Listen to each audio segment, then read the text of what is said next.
Welcome to Make Your Money Matter with Brad Barrett, the show that aims to change the way you think about wealth management. Brad is a financial advisor, established radio host, and author of Retire Right. He is a managing director and partner at One Capital Management, an SEC-registered investment advisory firm managing over $4 billion for clients across the nation. Brad and his team are dedicated to helping clients protect and preserve their assets so they can reach their investment and retirement goals. And now, your host of Make Your Money Matter, Brad Barrett.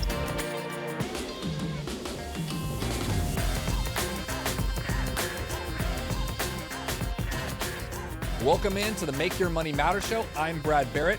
Ahead on today's show, we're going to be talking about the evolution of retirement. And I'm going to bring some solutions here, 3 in fact, of the evolution solution as it relates to your money. And again, no matter where you're listening to this, whether you're in your 20s or 30s or in your 60s or 70s, this pertains to you as it comes to being prepared in the evolution of retirement. But before we get started, make sure to go to our website to find out more about myself or any one of our fiduciary and credentialed advisors here at One Capital. The website is onecapital.com. You can also download and subscribe to our Make Your Money Matter podcast on and through our website, or you can download the podcast on Spotify or SoundCloud or the Apple iTunes app on your phone. And as always, I always ask, if you don't mind, share a comment, leave a review. It's always good to hear feedback and we can share it with others. And with that, let's get started. So as always, when I talk about the word retirement and then how we're going to talk about life expectancy here, I want to be very open for everybody. I don't care if you're 25 years old listening to this or you're 70 listening to this. And I'll explain why, because those two numbers actually have a lot to do with what we're going to talk about today. But I'm going to start out with this. The word retirement, to me, to any I think good financial advisor, has nothing to do with age, but more to do with financial independence. Many of you who listen to our show every week know I talk about this often. The word retirement isn't necessarily needs to be 65 years old. Word retirement means becoming financially free from other income sources that you have to go to work for. That's pretty much how it's laid out. And if you look at it, retirement, quote unquote, in the past was actually a much shorter period. But what I want to share today is it could potentially be a full half of your life at this point, and I want to discuss how we should plan for that. Now, when looking at this, sometimes we have to understand our future by looking at our past, and it becomes really clear to me, in doing this for nearly 2 decades now, that our forefathers likely never entertained the notion of retirement as we understand it today. And I suspect that to them, the concept, if you want to call it that, of retirement would seem almost unnatural. And actually, I'm sharing this. I talk openly about this. I talk to my 94-year-old grandfather pretty much all the time, and he swears that he retired from the military, but never actually retired. In fact, he doesn't even like using the word. He was born and raised in upstate New York on a ranch with 8 boys, and that's what he wanted to do, and so the reality was he always was working. It just didn't need to be working for somebody else. And so this word retirement's really, if you think about it, come around in the past 50, 60, maybe 70 years for us to understand what it is. Yet, here we are, I want to say, in an era where, retirement for most of us, in fact, all of us, is not just a possibility, but a widely anticipated, and I would even argue a very meticulously and very calculated, planned stage of our lives. Think about it. From a marketing aspect, I always envision like Jimmy Buffett. How many of us grew up on Jimmy Buffett or, love his music? He basically embodied the Margaritaville lifestyle, sitting on your lanai, sipping a cocktail or a Mai Tai and just kicking back, right? We've been marketed that almost subliminally and not even realize that was happening. But I think this transformation to where we are today, if you want to look at it this way, it didn't really happen overnight. This has been a long time coming, and it was a complex of evolution, right? Again, societal shifts, economic developments, and I think, the extension, which I want to talk about today, of life expectancy have all played into this and the ever-changing landscape of the quote-unquote word retirement. So I want to go back for a second. I made a comment a couple minutes ago about, to consider the future, we have to look at the past. And I want to talk about that because I actually was reading an article over the weekend by a guy named Brian Scribonia. And it was interesting. It was published on Kiplinger, and I'll put the footnotes here on the show. But, it was a great concept that he brought up, and it actually leads into what I wanted to share this week, right? Because, again, to understand where we are, we must first look back to see how, things progressed over time. And let's go way back for a second, all right? So in ancient societies, people worked day in and day out to provide for themselves, as, by the way, some still do today. But the difference between then and now is where we need to focus, right? So back then, people worked in trades that provided for their daily needs. There was no storing up. There was no even refrigerators, if you think about that, right? So think of farming, think of agricultural, think of, artisan trades, right? Which required ongoing attention and effort. Basically, you were like a baseball player, right? Just because you bat a 300 last year doesn't mean you roll into the new season batting a 300. You start from scratch. Your first AB sets the tone, right? Now, when I think about this, obviously, for me, being a Christian, I tend to go back to biblical times when people worked the earth, again, back to farming, agriculture, and artisan trades. They worked the earth, growing crops, herding animals, making things by hand. I know it was a long time ago, but that was the way it was done for thousands of years up until what? The Industrial Revolution. That actually started happening in the 1700s and really manifested between the 1899 and 1900 in our world, in our society here in the United States, right? Because in the 1700s, you started seeing people start moving from fields to factories and from, the outskirts into newly formed cities. Now, fast forward another 100 years to late 1800s, I just mentioned, the societal shift from family and community working together and supporting one another, right? All of a sudden went to industrial jobs that often took people away from their homes, away from their homesteads. It's an interesting point in history, right? And I share this often when it comes to even mortgages. But it wasn't until the early 1900s when all of a sudden banks became the intercessor between money and buying land. Typically, it was family. In fact, to this day, we still have something called the affiliated family rate or the accredited family rate. You can look it up, the AFR. It actually has what's called interfamily loans, essentially. Basically deeming it's usually roughly close to whatever the overnight rate is with the Fed. But the idea is it's interesting, right? Because banks weren't even really a part of that process until the early 1900s. So it was interesting how you think about conceptually society structures and what we were all, most of us listening here today, in fact, I would argue everyone listening today, you were born in the 1900s. So this is all commonplace for us. But again, to understand our future, we kind of have to look at our past. And I think employers, if you think about that, right, they saw that people were working hard. And as they aged, they were unable to keep up with the demands of their job. And they could just replenish it, right, with younger individuals. So this was when employers began, I think, offering pension benefits, which is, I think, the precursor to the modern retirement benefits, or ERISA, which is the Employee Retirement Income Securities Act that started coming in the 60s and 70s. And fast forward again for a second, right, to the 1900s, and we see the introduction of the Social Security system in the 1930s. This shift in particular marked, I think, a departure from a model that placed personal responsibility and family and community at the heart of taking care of everybody and supporting aging populations, right? And putting that responsibility on the government. Now, we can go into digression on that and all different things, but that's kind of how it went. And here's the thing, change happens, we know it. And typically, it happens fast. So when we think about this shift over, let's just call it the last 250 years, 300 years of the Industrial Revolution, if you want to call it that, right? We need to recognize that the speed of change has occurred since then and, be understanding that it's going to change in the future and it's going to accelerate, right? We're living longer, which we're going to talk about here. And I think it's important. It's an important concept, the overall retirement, right? What we know about technology and things like healthcare, right? Likely, if you think about that, those two combined, those two words, those two sectors and industries, right? If you just put retirement right in the middle there between technology and health, right? It will most likely not look the same as it does right now in the future. Again, life expectancy, health advances, technology advances, these are all going to change and help us, but are we prepared and ready for it? Now, to round out my thought, and based on this article and how he wrote it, I think was really great. In the 2000s, with baby boomers retiring, right, the birth rate's declining.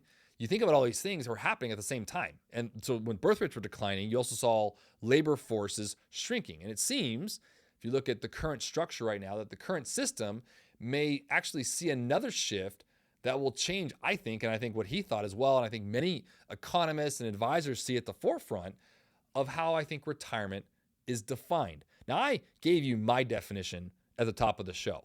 That retirement is not defined by an age. It's simply defined by what this movement that's lately been out there, which is financial independence, which I love. I've been preaching financial independence since I started in this business when I was like 16 years old in the financial services sector.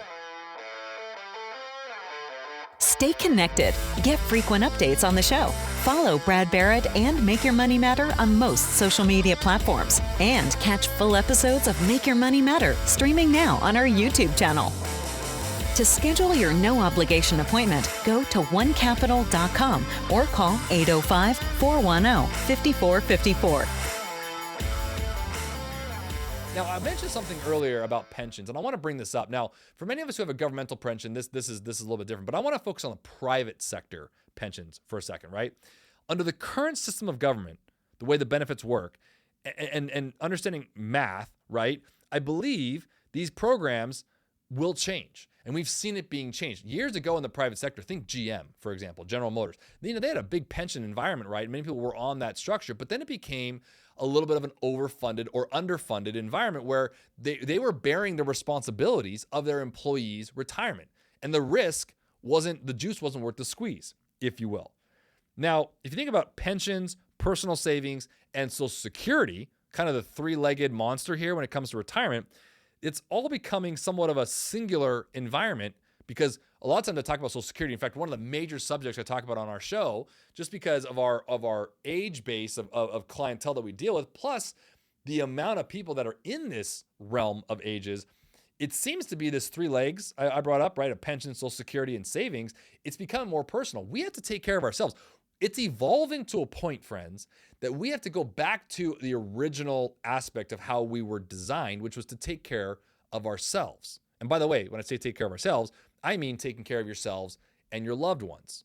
And so if you think about that, we can't rely on some Social Security benefit government structure, or maybe even some pension. Those are great, but those have the ability to be taken away. Now, do I think they are? Probably not. But you know what? They might change its current form. At the end of the day, wouldn't you know you want to be somewhat solvent within your own personal means, that those become just frosting on the cake? So it's important to kind of put this in perspective. Now, I mentioned life expectancy a couple times, and I want to hit on that for a second because we all see and know that life expectancy keeps getting longer, okay? It's not like, again, the two main areas I brought up, technology and healthcare, we're seeing. Now, the problem is well known, but the solution, right, is based on, some subjectivity, okay? And there's a lot of opinions out there, but in my mind, like planning in general matters, okay? And I think we also have to think differently than prior generations, okay? So just the way you run your financial plan, if you're 25 or 30, may be different than how you might run a plan when you're 60 or 70, because generationally, there's different generational DNA that is happening. Let me put some context here. From the mid-1700s and 1800s, again, the beginning of my history discussion today, life expectancy in that time period was age 35 to age 40. Now, at the time, Social Security was established in 1935, which I've talked about before. Life expectancy was around 58. Right?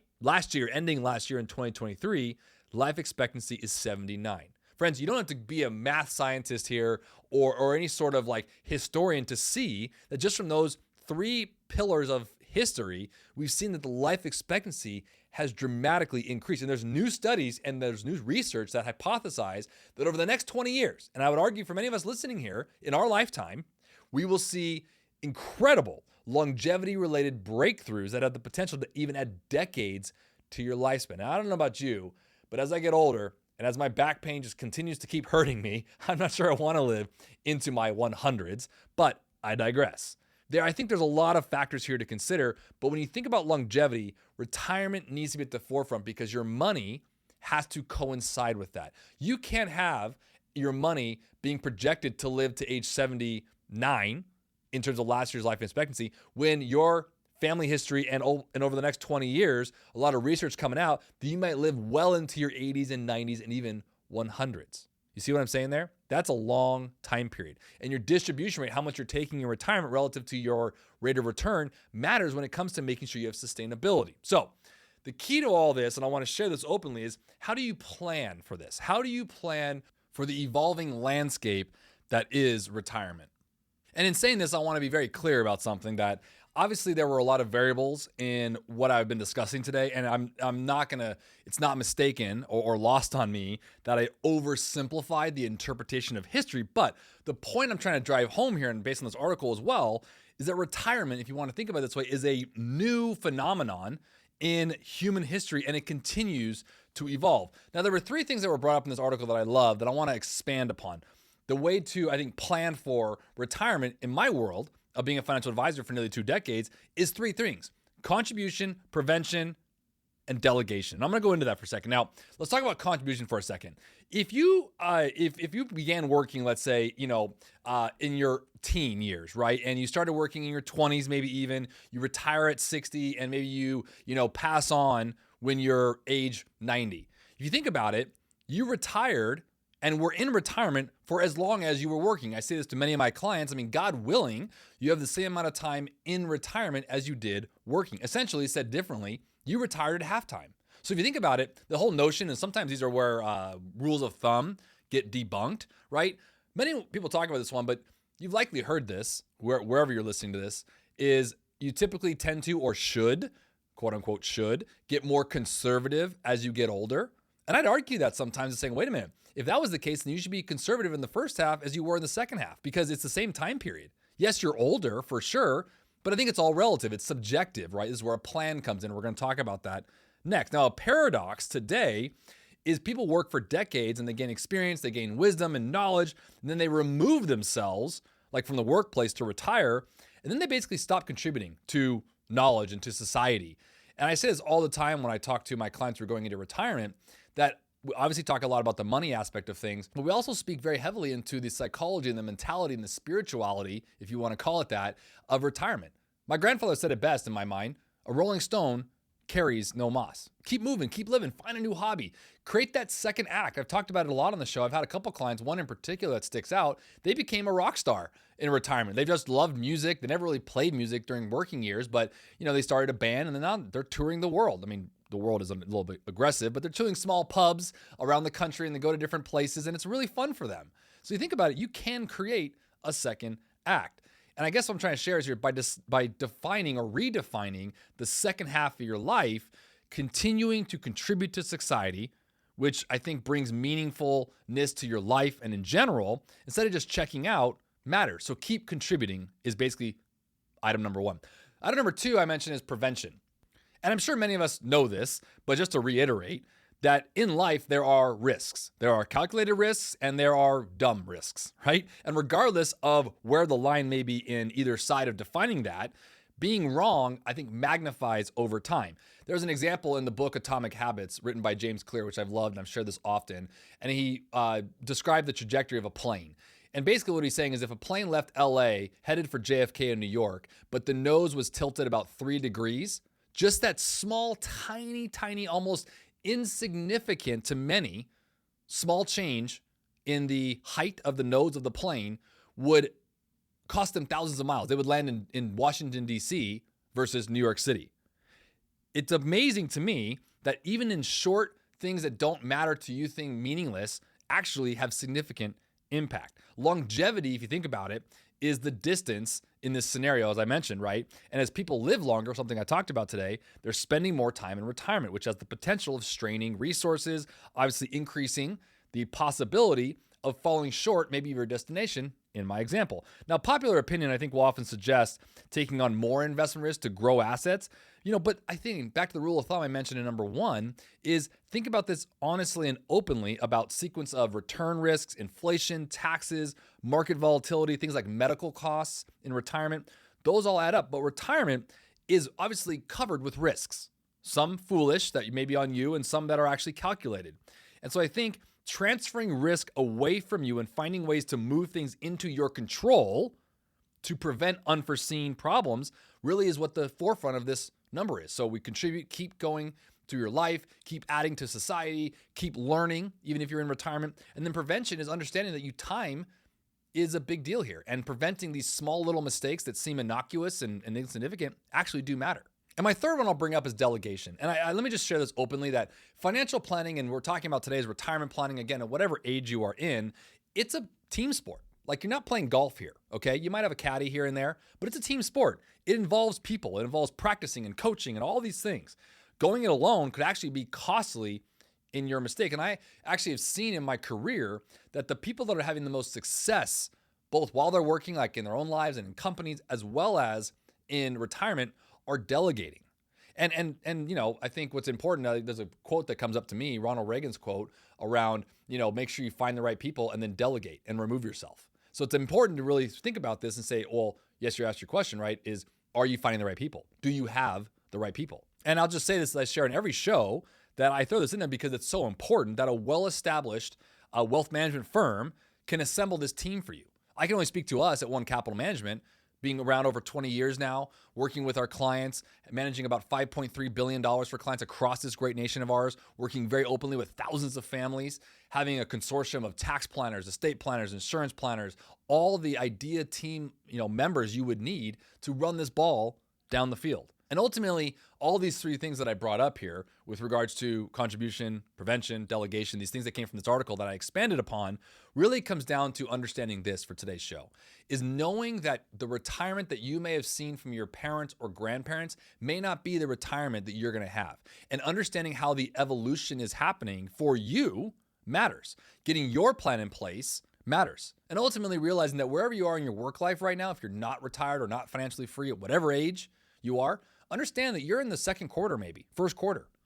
Halftime is really where you choose to go to this next season, this next half. And that's where I want to share that you need to be prepared and understand this evolution and this ever-changing landscape.